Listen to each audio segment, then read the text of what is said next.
Usted está escuchando Notimundo. Periodismo objetivo, responsable y equitativo. El gobierno presentó una hoja de ruta de su estrategia de seguridad para enfrentar el crimen organizado, que contempla inversiones por más de $230 millones en defensa y el EQ 911, además de la construcción de una nueva infraestructura carcelaria. Esta es la entrevista de Fausto Yepes. Hoy con... Damos la bienvenida a los estudios de FM Mundo a Ana Minga, experta en seguridad, para hablar sobre el anuncio del nuevo plan contra el crimen organizado. ¿Está bien dirigido? ¿Cuáles podrían ser los resultados? Si a corto, mediano o largo plazo podrá sentirse ya un resultado de esta nueva estrategia. Ana, bienvenida. Gracias por estar con nosotros. Muchas gracias, Fausto. Vemos aquí ya un nuevo plan llamado Ofensiva Total. No sé a ciencia cierta, pero me parece que esto sale del Paz Total que tiene Colombia, que ese plan que tiene supuestamente para luchar contra el narcotráfico. Sin embargo, no se han dado resultados. Ahora, en esta estrategia se habla, como hemos mencionado en la parte introductoria, de inversiones por más de $230 millones en defensa, el EQ 911, hablan de equipamiento, vehículos, básicamente el tema logístico. El presidente y el ministro de Defensa se han referido a una planificación de seguridad que contempla 11 proyectos. Mucho de lo que se habló es tema de infraestructura, logístico y equipamiento. ¿Pasa por ahí la solución? ¿Solución para qué? Para la seguridad, para combatir la inseguridad en nuestro país. Parte pasa por ahí, sobre todo por el tema de que el narcotráfico tiene tecnología de alta tecnología y tenemos puertos con agua, sale por marítimos, entonces se necesita alta tecnología, submarinos, entonces sí pasa por ahí, por estos 11 puntos que se han mencionado. Creo que salió el día de hoy, pasa por ahí en parte. También pasa por políticas sociales que tendrán que venir integrales, porque donde atacas a estos grupos criminales, en este caso en frontera, para lo que se ha creado estas operaciones, dejas también vacíos que tienen que llenarlos con propuestas sociales. Porque seamos realistas, este tema del narcotráfico produce, primero que la motivación, te voy a hablar de la perfilación criminal, la motivación es el dinero. Y el dinero corrompe si es mal utilizado. Entonces, esta motivación tiene que sustituirse por algo en las fronteras. Entonces, si ataco a esos grupos criminales que están pagando, antes pagaban más, por ejemplo, a la semana 1.500, 1.200 por hacer un trabajo funcional dentro de sus organizaciones, ahora si se ataca a eso, quedará ese vacío. Entonces, ambos países tienen que fomentar ahí estrategias que llenen esos vacíos. Hablo de empleos donde, bueno, señora, a usted le vamos a emplear por tanto, ¿no? Ahora, se habla, por ejemplo, y en concreto el ministro del Interior, John Reinberg, se refería a los controles migratorios y la trazabilidad de organizaciones criminales. ¿En qué consiste esta trazabilidad? ¿Qué es lo que podremos lograr con estas intenciones? Porque da la impresión que esto lo que busca es primero identificar en dónde están, cómo operan, qué hacen, qué tipo de economías están manejando, algo que en teoría deberíamos ya tener. Claro, entiendo que ha habido información estratégica, inteligencia de estas organizaciones, se las tiene ubicadas, pero en una primera etapa lo que ha sido son las operaciones reactivas. Es decir, hay tal grupo en tal lugar, entonces allá van los militares. En esta ocasión, por lo que se ha dicho, lo que se va a atacar es a la logística. Es por eso que se van los militares a los puertos a revisar esto de los contenedores, por donde está saliendo la droga. Entonces van a atacar la logística. Pero la logística también depende, en este caso, del otro país. Porque claro, a Petro yo le escuchaba y decía, pero si estamos poniendo militares en la frontera. Sí, pero los narcotraficantes, los grupos de guerrilla, los grupos subversivos no pasan a la vista y paciencia de todos, sino pasan por estos alrededor de 186 pasos clandestinos, donde no hay esa cobertura. Entonces, lo que se quiere acá, lo que se intenta, el objetivo es atacar a esa logística. Y parte de ese ataque, de esa logística, también es ir tras los capitales ilegales. Porque si bien incumplen con la ley, sacan dinero y eso lo lavan. Ecuador también es el territorio donde se lava eso porque está el dólar, que es una moneda fuerte, lo puedes entrar a lavar. Entonces, hay que ir detrás de esos capitales también, capitales ilícitos. ¿Y cómo llegamos a establecer qué tipo de economías están operando directamente con las organizaciones criminales? El presidente hablaba, una vez que se refirió a este plan, hablaba de articular entre distintas instituciones. En principio se habla de la policía, las Fuerzas Armadas, unidades de análisis financiero y económico, seguramente servicio de rentas internas. ¿Quiere decir que no estaban antes coordinadas? Imagino que sí, pero aún es perfectible y falta.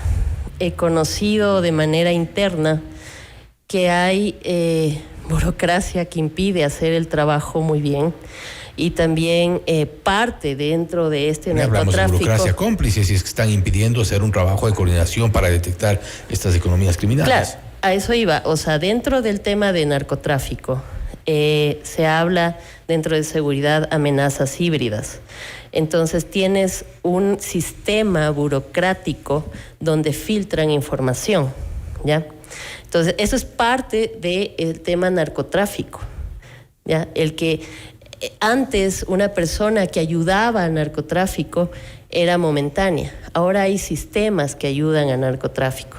Entonces sí, la lucha contra este fenómeno de múltiples cabezas es titánica. Entonces, claro, Bukele ya lo mencionó en un discurso de que si no se puede contra el narcotráfico o con grupos locales criminales es porque hay complicidad. Pero esto también es parte de esas amenazas híbridas. Entonces, ahora tendrán que fortalecerse más esas instituciones y que no haya esa filtración de información y sí ir detrás de esos capitales ilícitos. José Julio Neira se refería, y aquí me estoy refiriendo a cada una de las declaraciones que han dado en el contexto de esta nueva estrategia, tanto el presidente Noboa como el ministro John Reinberg, también el ministro Lofredo y el director de la Unidad de Análisis Financiero y Económico, José Julio Neira. Él habla de seguir la ruta del dinero ilícito. Está identificado, evidentemente, que la economía ilícita está financiando minería ilegal, narcotráfico en nuestro país, pero ¿cómo seguimos la ruta del dinero? ¿En dónde están operando o fortaleciéndose estas economías? Claro, también con eso compran armas. Gente que maneja dinero directamente, cantidades de dinero, porque antes era tan descarado que cantidades enormes de dinero entraban al sistema financiero. Ahora ya no lo están metiendo al sistema financiero, sino que pagan. Sí. Algunos imagino que todavía sí, pero otros pagan directamente de esa manera. ¿Cómo seguir la ruta de ese dinero? Con información estratégica, investigación de inteligencia, pero de ambos lados, ¿sí? Para ver dónde invierten, entre comillas, ese dinero ilegal que lo obtienen de la compra, que les compran la droga y que va esto a Europa, ¿Qué tan fácil o qué tan complicado es establecer la ruta del dinero ilícito? En sociedades donde hay corrupción, es complicado, pero no imposible. Se necesita decisión política y tener gente que lo haga bien. Yo siempre he dicho en el Ecuador que lo que falta es trabajo ético. Entonces, si hay eso, lo pueden hacer, pero como tú decías, la primera pregunta, ¿y esto se verá resultados inmediatamente? No.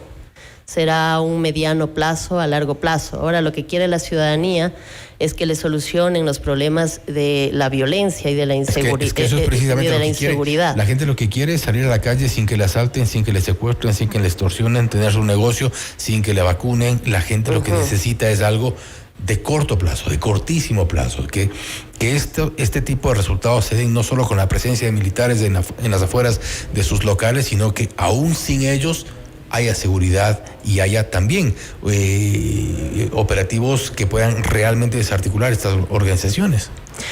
Sí, y ahí es bien lo que señalas, porque al momento de atacar a estas grandes mafias, dejas por fuera a esos grupos sin el trabajo que tenían. Entonces estos grupos locales de criminales se diversifican y hacen otras cosas, como asaltar en la calle, vacunar, ¿sí?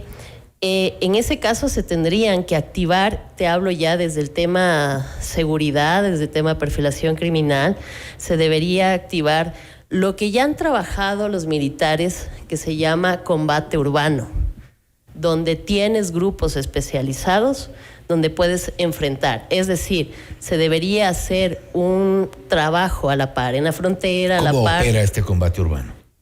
Bueno, tienes gente especializada, que no es lo mismo intervenir en selva que intervenir en ciudades. Entonces, conocen de las técnicas, una intervención, pero te hablo desde lo policial, no es de lo militar. Se están dando aquí en Quito robos sincronizados en las grandes carreteras. Occidental, Avenida Simón Bolívar, por ejemplo.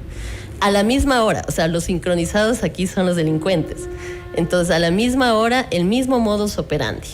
Entonces, ¿qué pasa aquí? Ahí el combate urbano determina en dónde están operando e interviene, ¿sí? Cuidando de los civiles. ¿Qué es combate urbano? Cuidas de los civiles y cuidas de las zonas donde vas a intervenir.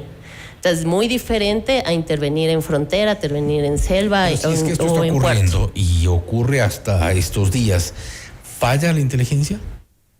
¿Los sistemas de inteligencia? No creo que falle, más bien es un tema de coordinación, es un tema de trabajo, es un tema de decisión. Tendrán que coordinarlo, trabajarlo para que esto se vuelva en acciones. Quizás, como insisto, hay alguien que da la orden, pero por ahí en bandos medios se queda esa orden y se disipa. Ahora bien, y ya para cerrar, dentro de este contexto del plan estratégico para la seguridad, para enfrentar al crimen organizado, hay un tema que ha generado de alguna forma cierta reacción y es el combate a la minería ilegal. No obstante, se ha movido mucho en el ámbito político y social. Lo vimos en el reciente paro del pasado mes de octubre, hacia dónde debería ir este ataque más allá de la parte física, de la parte logística, de la parte territorial en ciertos sectores donde se ha detectado actividad de minería ilegal. ¿Dónde está moviéndose la economía? Bueno, hacer mayor capacitación con los militares y mayor sostenimiento y que tengan resiliencia porque está ocurriendo algo. Atacas un lugar de la minería y los grupos criminales entienden que estamos en guerra interna. ¿Qué significa esto? Que vuelven. Entonces tiene que ser unas operaciones continuas. A veces se piensa que intervienes en un lugar y ya pasó y ya se eliminó. Tengo entendido que hay presencia en los territorios que ya se ha intervenido. Entonces los militares hacen su trabajo y tienen que volver a hacerlo y tienen que volver a insistir. Entonces es un trabajo complejo donde se necesita presencia continua en territorio. Y lo que te decía, el tema de seguir el destino del dinero. Y también tener en cuenta, lamentablemente como sociedad tenemos que tener en cuenta que el país que conocíamos ya no va a ser. El mundo que conocimos ya no va a ser. ¿Qué sectores buscan estas organizaciones? ¿Qué zonas son terreno fértil para las organizaciones y para la delincuencia organizada? Donde hay necesidad, donde hay pobreza y donde hay espacios libres, sea por ineficiencia estatal o sea por no presencia de autoridades. Y claro, y como el Ecuador está geopolíticamente, o sea, es el paso. Hablando de Colombia, por ejemplo, los puertos los tiene más alejados desde los cultivos. Ecuador es más cerca, entonces buscan la comodidad y buscan también una sociedad atemorizada en el tema de que, o sea, nosotros somos nuevos en esto. Incluso vemos una espectacularización reciente. O sea, ahora salen las muñecas de la mafia que les llaman, y todos aplauden y todos quisieran ir hacia allá. Estamos en esa primera etapa, todavía no tomando conciencia como sociedad ni como autoridades, tomando conciencia de lo que ya vivió Colombia y lo que vive Colombia, porque ahora ha aumentado, y lo que vive México. Y hoy hay una realidad en Ecuador, sin duda. Sí. Ana, nuevamente gracias por haber estado con nosotros. Gracias. Ana Minga, experta en seguridad, hablando sobre sobre el anuncio del gobierno sobre el plan contra el crimen organizado. Una ruta que se ha establecido, una nueva estrategia. Se ha dicho desde el gobierno que habrá coordinación entre varias entidades. Se habla de la Policía Nacional, de las Fuerzas Armadas, de la UAFE, del Servicio de Rentas Internas, entre otros. Comienza un plan sobre el cual se ha dicho habrá una inversión superior a los $230 millones. Esto es Notimundo Estelar, siempre bien informados. Noticias, entrevistas.